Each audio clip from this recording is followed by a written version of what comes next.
आइए अब हम पद्मश्री श्रीमती सुधा मूर्ति के बारे में कुछ बात करते हैं। अब भला ये कौन सोच सकता है कि एक पोस्ट कार्ड जो आजकल 50 पैसे का है और जो पहले केवल 5 नए पैसे का आता था, वो भी कोई बहुत बड़ा परिवर्तन कर सकता है या उससे भी कोई चमत्कार हो सकता है। लेकिन कभी कभी छोटे छोटे तीर भी अगर पूरे जोश जुनून और एकलव्य की तरह सही निशाने पर मारे जाएं, तो वे न केवल निशाने पर लगते हैं, बल्कि जो भी आपने सोचा है ना, वो होता है।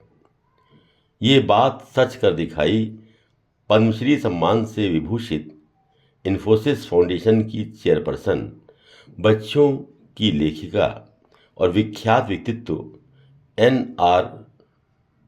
नारायण मूर्ति की पत्नी और ब्रिटेन के वर्तमान प्रधानमंत्री सुनक जी की सासू माँ श्रीमती सुधा मूर्ति ने एक कन्नड़ भाषी परिवार में 19 अगस्त सन 1950 को जन्मी R.H. कुलकर्णी और श्रीमती विमला कुलकर्णी जी की पुत्री सुधा जी को अपनी पुस्तक wise and otherwise and other stories से ख्याति मिली।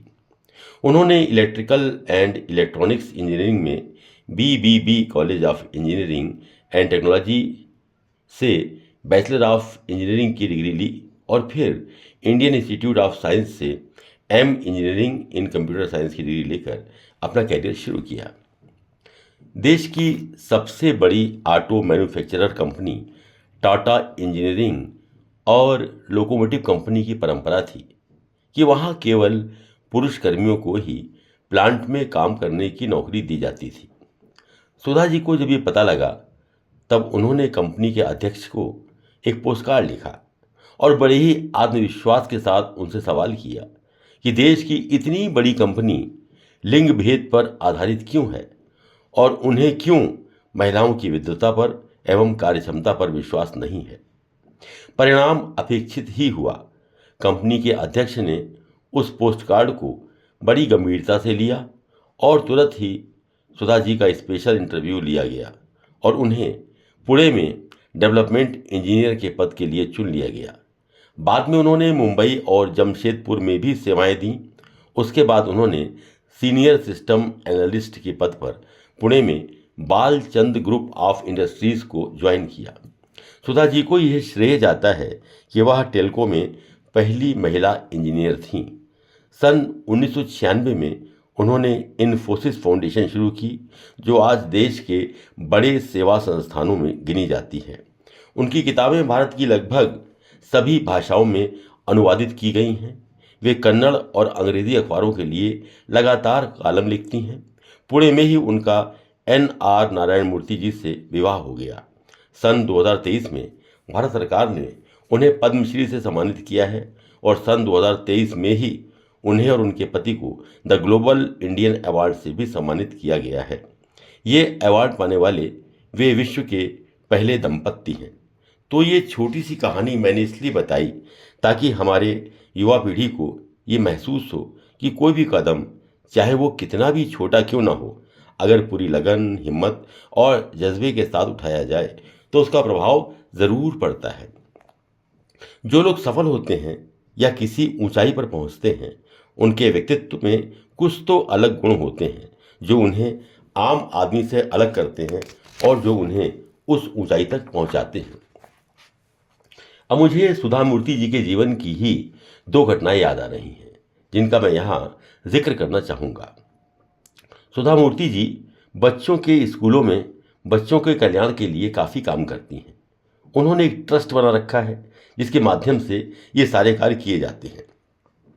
उनके ट्रस्ट के द्वारा हर वर्ष स्कूलों को बच्चों के ज्ञानवर्धन के लिए बिना किसी मूल्य के उपहार स्वरूप एटलस बांटा जाता था। वे अक्सर उन स्कूलों में विजिट भी किया करती थीं ताकि वास्तविक स्थिति का आकलन हो सके। एक बार वह एक स्कूल में पहुंची। उनकी संस्था हर वर्ष कुछ स्कूलों को एटलस की कुछ प्रतियां निःशुल्क भेंट करती ही थी। ये स्कूल भी उनमें शामिल था। यहाँ के प्रधानाचार्य जी ने बड़े सम्मान के साथ उन्हें अपने कक्ष में बैठाया और जैसा तरीका है स्वागत भी किया। फिर कुछ स्वल्पाहार के लिए उन्होंने आदेश दिया, चाय, बिस्किट्स, नमकीन इत्यादि। संयोग से उस समय कार्यालय में कोई प्लेट नहीं थी। अब सहायक ने आकर धीरे से कहा, सर वो प्लेट तो है नहीं। प्रधानाचार्य जी ने बड़े सरल स्वभाव से कहा, अरे सुनो, वहाँ किताबें पढ़ी हैं ना, उनमें से 2 पन्ने फाड़ लाओ। वो सहायक गया और एटलस के ही 2 पन्ने फाड़ लाया। प्रधानाचार्य जी ने सहज भाव से उन पन्नों पर नमकीन, दालमोट रख दी और बिस्कुट वगैरह रख दिए। तब सुधा जी ने पूछा कि प्रधानाचार्य जी, आपने ये किस किताब के पन्ने फाड़ने का आदेश दिया था? प्रधानाचार्य जी ने कहा, अरे वो कोई संस्था है, वो हर वर्ष एटलस भिजवा देती है। अब बहुत सारे हो गए हैं, बेकार पड़े रहते हैं, बस ज़रूरत पड़ती है तो हम उन्हीं में से पन्ने फाड़ लेते हैं। सुधा जी ने उस समय तो कुछ नहीं कहा, लेकिन बाद में उन्होंने निर्णय लिया कि किसी भी चीज़ को अगर निःशुल्क दिया जाए तो उसको लोग बड़े ही सहज भाव से लेते हैं और उसका कोई मूल्य नहीं होता। और उसके बाद उन्होंने निःशुल्क सहायता देना बंद कर दिया। मुझे इससे बहुत बड़ा सबक मिला और मुझे भी ये समझ में आ गया कि आप किसी की कोई भी सहायता करें, सेवा करें, लेकिन अगर आप उसे बिल्कुल निःशुल्क प्रदान करते हैं ना, तो उसकी कोई अहमियत नहीं होती। इसी प्रकार की एक घटना मुझे और याद आ रही है। सुधा जी अपने ट्रस्ट के माध्यम से जो अल्प वेतन भोगी हैं या गरीबी की रेखा के नीचे हैं, मजदूर वर्ग के लोग हैं, उनके लिए उनकी आवश्यकता अनुसार एवं जो आमतौर पर बीमारियां हो जाती हैं उनके लिए मुफ्त दवाइयां बिठवाने का व्यवस्था करती थीं। और इसके लिए कुछ ऐसी कंपनियां थीं जो उन दवाइयों को बनाती थीं और सुधा जी के आग्रह पर वो निःशुल्क दवाइयां सुधा जी के ट्रस्ट को दे देती थीं। संयोग से ऐसी एक कंपनी के जो मालिक थे उनका देहावसान हो गया और उनकी जगह पर उनके पुत्र ने कार्य करना शुरू किया। अब सुधा जी को पता लगा तो वो वहाँ पहुँची और उन्होंने वर्तमान मालिक को ये बताया कि किस प्रकार उनके पिता सहायता स्वरूप बिना किसी शुल्क के ट्रस्ट को दवाइयाँ देते थे, जिनसे जो गरीब लोग हैं या जो दवाइयाँ खरीदने की स्थिति में नहीं हैं उनकी मदद हो जाती है। इस पर नए मालिक ने कहा, मैडम अब पिताजी जो करते थे वो उनके साथ गया, हम तो 2 बातें चाहेंगे। पहली बात तो ये कि हम जो कुछ भी दान स्वरूप आपको देंगे उसका एक्नॉलेजमेंट आप अपनी पत्रिकाओं में करें। हमारी कंपनी और हम हमारे नाम के साथ उसका पूरा उल्लेख अपनी पत्रिकाओं में करें।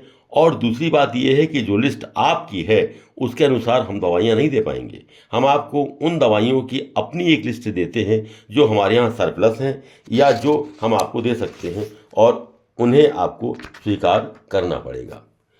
सुधा जी ने उनको बहुत धन्यवाद दिया और कहा कि हम आपके पिताजी के प्रति जो उन्होंने हम सबको सहयोग दिया अनुग्रहित हैं।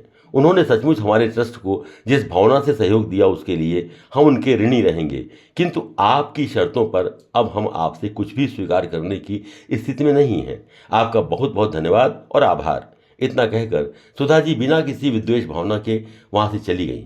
इस घटना से मुझे ये सीख मिली कि अगर कोई सहयोग आपकी ज़रूरत के मुताबिक नहीं है तो उसे ये सोचकर स्वीकार करना कि वो मुफ्त में मिल रहा है इसलिए लिया जाए, ये उचित नहीं है।